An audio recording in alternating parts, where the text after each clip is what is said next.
Most hosts go into short-term rentals knowing the big costs, right? Like mortgage, cleaning fees, furnishings. But what no one hands you is a list of the expenses that show up after you're already all up in it. Yeah, and some of these will cost you a few $100s a year, but some of them will cost you thousands. And none of these are fringe situations. These are operating costs that are part of running a short-term rental business, whether you plan for them or not. Keyword there, business. Business. We've been hosting for over a decade, built a multi-million-dollar portfolio, and we work with hundreds of hosts who collectively generate over $2 million in monthly reservation bookings through our private coaching program, Strategic Host. So we're going to go through the 11 short-term rental expenses most hosts never see coming. And every single one of these belongs in your profit and loss. And if you don't have one of those, or you don't know how to look at it, that's the next step. By the end of this today's video, or if you're listening on the podcast, you'll know exactly where to put them. Number one is short-term rental specific insurance. And we're starting here because this is the one where hosts are most exposed without knowing it. When you operate your home as a short-term rental, your standard homeowner's insurance policy almost certainly does not cover you. Most standard policies exclude short-term rental activity. If something goes wrong during a guest stay, you could be filing a claim on a policy that was never ever going to pay out. And for those of you who have hung out with us for a while now, you know how we feel about this. We just have to say it again for those in the back. Truly. Air cover is not insurance. Okay? We want to say that as clearly as possible. It is Airbnb's own damage protection program, not a licensed insurance policy with your name on it. And it doesn't replace your homeowner's coverage. We did an entire video and countless podcast episodes breaking this down, and we'll link that video, the most recent one, in the show notes. But what you need is short-term rental specific insurance and a broker who understands the short-term rental business. Number 2 is licensing and permits. Depending on your market, operating a short-term rental legally requires a permit, a license, an annual inspection, a renewal fee, or, I don't know, all of the above. The background check. Yes. That costs extra money here in Columbus. And the regulations in a lot of markets, they're still changing. We've watched market shifts literally overnight on short-term rental rules. The hosts who weren't tracking their compliance requirements had to maybe pause their operations while they caught up. The fees themselves, they're not always enormous, but not being compliant has serious consequences. Know what your market requires before you list, not after you get a notice. Okay, number 3. Ooh, no one plans for this. No one plans for this. Platform fees and OTA commissions. Every time a guest books through Airbnb, Vrbo, or any other platform, that platform takes a service fee, and so many of you are not recovering them. So, pay attention here. If you're on multiple platforms, those fees stack up across your full calendar. And we talk to hosts regularly who have built their profit projections off the gross booking amount without ever backing out the platform fees. Your mortgage doesn't care about gross revenue.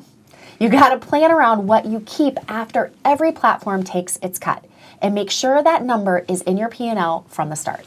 P&L, and also when you're doing a pro forma, make sure you have a section for platform fees. And those have shifted dramatically for Airbnb hosts specifically in the last 12 months. Yeah. Number 4 is that tech stack bloat. When you start hosting, you are going to inevitably start adding tools.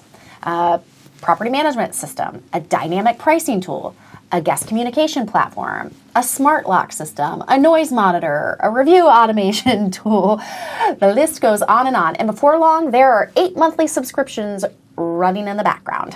And half of them overlap with something else you're already paying for, and half of them you set up and you never fully learned and forgot about. When we start working with a new client, tech audit is one of the first things we do. Know what you're paying for and whether you're using it. Do that review at least once a quarter.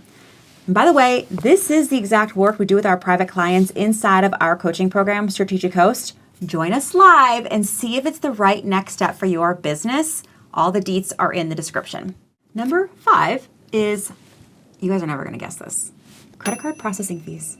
And this one is specifically for hosts building out a direct booking site, which don't let this deter you, but we gotta be prepared. Real.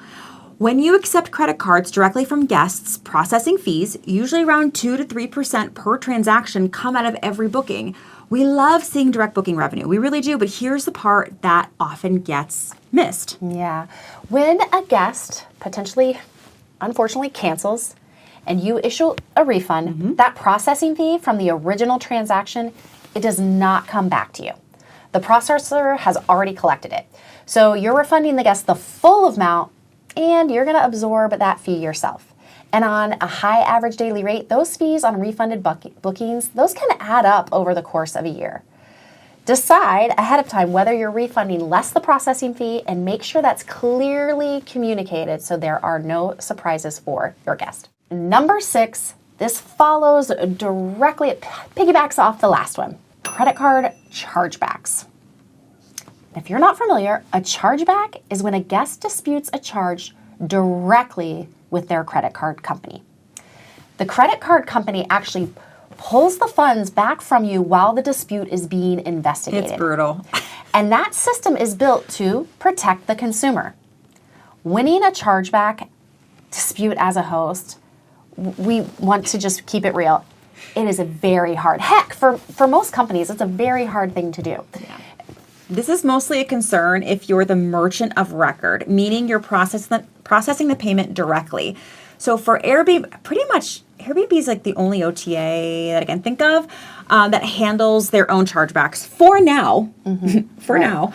But on Vrbo, on a direct booking site, a lot of the other OTAs where like they get you the lead, they get you the guest, but then you take care of processing the reservation through Stripe or any other payment processor, a guest can dispute that charge and come after those funds.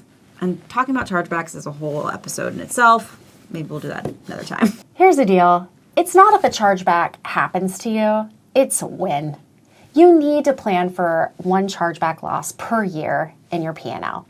And when you've accounted for it in advance, this doesn't blow up your margins for the month when it lands. And honestly, you should plan, whether it's a chargeback specifically, you should even plan for a dispute on Airbnb with a guest, even though they don't do chargebacks. Just planning ahead. And I mean, this has happened to me.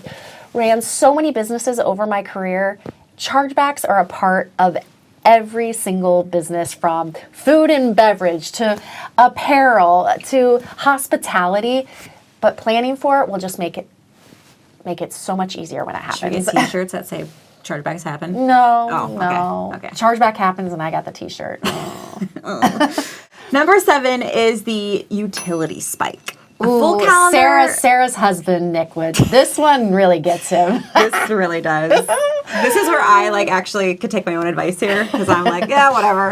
A full calendar is the goal, and a full calendar means full-time usage. Guests run the AC around the clock because they're not paying the bill. The hot tub runs continuously, and turnover day puts the laundry through multiple cycles. Most hosts don't model what a high occupancy costs to run, and the utilities are usually the first place it shows up. And I am still not a fan of us making the guest operate the thermostat within boundaries. I'm just not. You can't convince me otherwise. So just let it go. Plan for it. Let it go. Yeah. And if you offer pool heat, this is especially important to model. Pool heat is very expensive to run, and if you didn't build that in the operating cost into your pricing, it swings your bottom line significantly on a heavily booked month. As occupancy goes up, utilities go up with it. That relationship needs to be on your forecast from the very start. Number 8 is photography, and specifically the fact that a photo shoot, one of them, is often not enough. We get into Airbnb accounts every week with $1 million homes and photos that are doing nothing for the listing. This is something that we have been talking about constantly for years. But here's what most hosts, they really haven't considered. If your property sells a specific experience, you need photos that match the guest you're trying to attract at that moment. A property marketing a fall experience, you need fall photos, okay? Drone shots, everything, the view. A property selling summer on a lake, well, you need summer shots.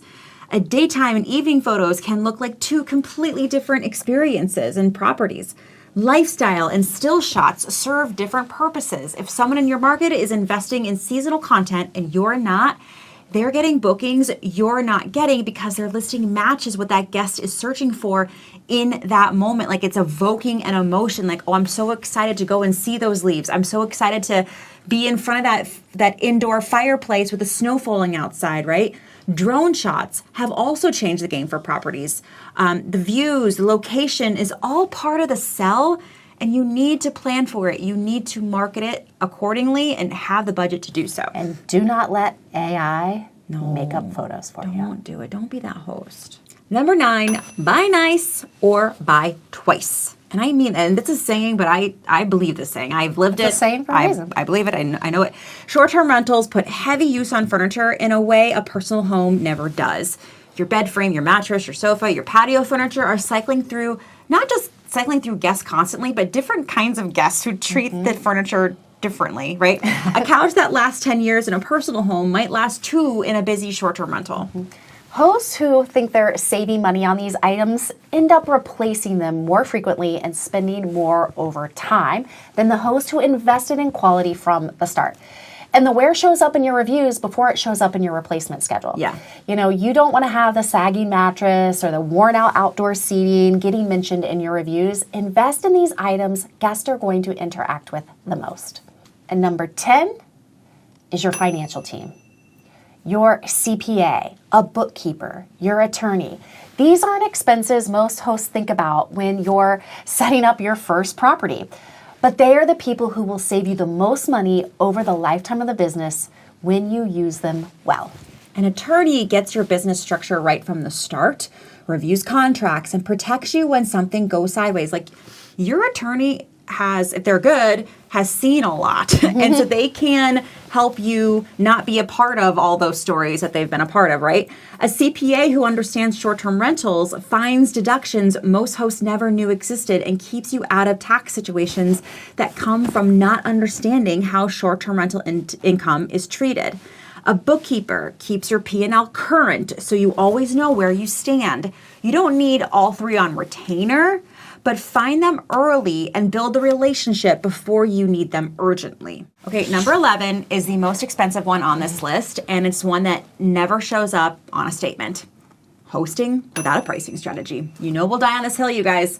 Without understanding your numbers, without knowing what to do when bookings slow down or when demand spikes, costs hosts thousands of dollars. You guys, we see it time and time again on hosts that don't deserve to not make money. It's happening without them ever seeing it leave their account. It's just, I wish I could save all of you. And so don't do this. And the version of this that we see most often is a host who has price labs, they have it connected, and they assume that that investment in the dynamic pricing software is the strategy. They don't understand the settings. They don't know how to read their data. So when the bookings slow down, the only move they make is to panic price and drop the rate. They drop it, and they get a booking, and it feels like it worked, but they never find out if that guest would have paid more. And they do the same thing on every date, on every weekend, on their highest demand nights of the year. Now that pattern across a full calendar is tens of thousands of dollars left on the table, and that's just one property. Okay, now when you compound it, if you are a co-host, you own multiple properties, this is just a system or a situation that just goes on repeat, and it's not good. Not because the market was bad, and it's not because your property isn't strong enough, but it's because you don't know what you don't know, and it had a price tag attached to it that you never calculated. And that is all 11. And that last one is the one that we would actually fix first, because once you have a strategy and understand your numbers, every other expense on the list gets easier to manage. The hosts who struggle financially are almost never struggling because the market failed them, even though they'll blame the market. Something on this list caught them off guard, and most of the time it was something they could have planned for. Now you know what's coming. Get your insurance sorted, know your numbers, and build the right team around you before you need one urgently. Inside of Strategic Host, we help hosts get more nights booked, charge what their property is worth, and stop leaving money on the table. This is the exact work we do with our private clients inside Strategic Host. So we want you to join us live. We show up live, see if it's right, if it's the right next step for your business. All the information is in the show notes. And with that, I am Sarah Karakayan. I'm Annette Grant, and together we are Thanks for visiting.